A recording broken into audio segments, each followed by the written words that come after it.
değerli basın mensupları,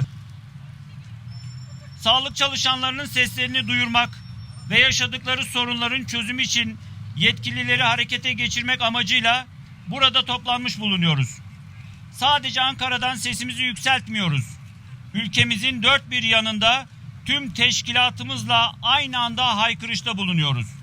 Diyoruz ki geç olmadan, yanlış üstüne yanlış yapmadan sağlık çalışanlarının sesi duyulmalı ve kangren haline almış sorunları çözülmelidir. Artık yeter. Alın teri ise alın teri, fedakarlıksa fedakarlık, cansa can. Biri de çıksın, sağlık çalışanları bunlardan uzak desin. Elini vicdanına koyan hiç kimse bunu diyemez. O halde neden sorunlar görmezden, duymazdan, bilinmezden geliniyor? Öteden beri süre gelen pek çok sorun var. Her geçen gün sağlık çalışanlarının yükü daha da artmıyor mu? Artıyor. Sözleşmeli istihdam modelinde çalışanlardan kadro güvencesi esirgenmiyor mu? Esirgeniyor. Sağlık çalışanlarının çocuklarına kreş imkanları çok görülmüyor mu? Görülüyor. Hemen her gün bir ya da birkaç sağlık çalışanı kör şiddetin kurbanı olmuyor mu? Oluyor. Yıllardır konuştuğumuz döner sermaye adaletsizliğinde ve performans uygulamasında bir arpa boyu yol alınmadı. Bunlar bilinmeyen, görünmeyen sorunlar değil. En çok da bu nedenle üzülüyoruz. Ortak akıl ve alternatif çözüm önerilerine kapı aralandığında çözülemeyecek sorun olmadığı inancındayız. Önemli olan çözüm iradesinin ortaya konmasıdır.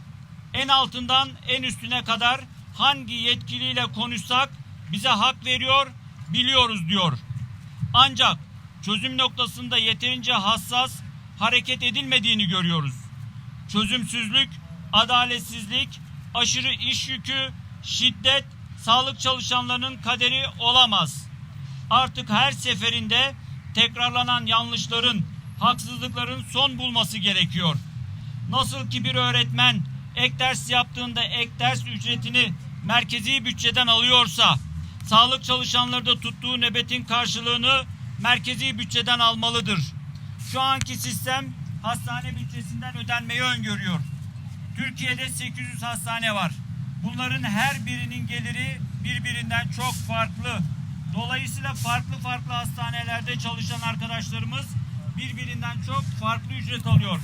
Bugün 100 hastaneden 100 hemşireye sorsanız kadro dereceleri, ünvanları aynı olmasına rağmen ücretleri birbirinden çok farklı. Bu durum hemşiresinden hekimine, teknisyeninden hizmetlisine kadar tüm çalışanlar için geçerlidir. Mevcut döner sermaye sistemine göre ne yaparsanız yapın adaleti sağlayamazsınız. Ek ödeme yönetmeliğinin tümüne yönelik eleştirilerimiz bakidir. Pandemi sürecinde ihtiyacı karşılamak üzere yapılan düzenlemelerde iyi niyet ortaya konmuşsa da sahanın beklentilerini karşılamaktan uzaktır. Bizim bildiğimiz bir düzenleme çalışanların hakkını, hukukunu gözetmek, alın terinin karşılığını vermek için yapılır. Düzenlemede genel hatlarıyla bir takım iyileştirmeler yapılmış olsa da binlerce sağlık çalışanı yine göz ardı edilmiştir. Sağlık Sen olarak öneri ve eleştirimizi her daim yetkililerle paylaştık, paylaşmaya da devam edeceğiz. Çalışma barışı ve huzurunu bozan bu durumu asla kabul etmiyor, etmeyeceğiz. Biz sağlık çalışanlarının hem gür sesi olmak hem de kazanımın adresi olmak için bu yola çıktık. Üzerimize düşeni sonuna kadar yapmaya kararlıyız. Yetkililerden sesimizi duymalarını, artık biraz olsun sağlık çalışanlarının yüzlerinin güldürmelerini bekliyoruz. Gidilen yol, yol değil, çıkmaz sokak. Sağlık çalışanları pandemi sürecinde bu ülkenin sigortası olduklarını bir defa daha kanıtladılar. O nedenle yetkililer bu çıkmazdan bir an önce dönerek sağlık çalışanlarının yüzlerini güldürmek mecburiyetindedirler. Hiçbir şey için vakit geç değil. Unutmamak gerekir ki çıkmaz sokakta geri adım atmak ilerlemenin ta kendisidir. Vakit çok geç olmadan yetkililer sağlık çalışanlarının sesini duyarak sorunlarına çözüm üretmek için girdikleri çıkmaz sokaktan geri adım atmaya davet ediyoruz.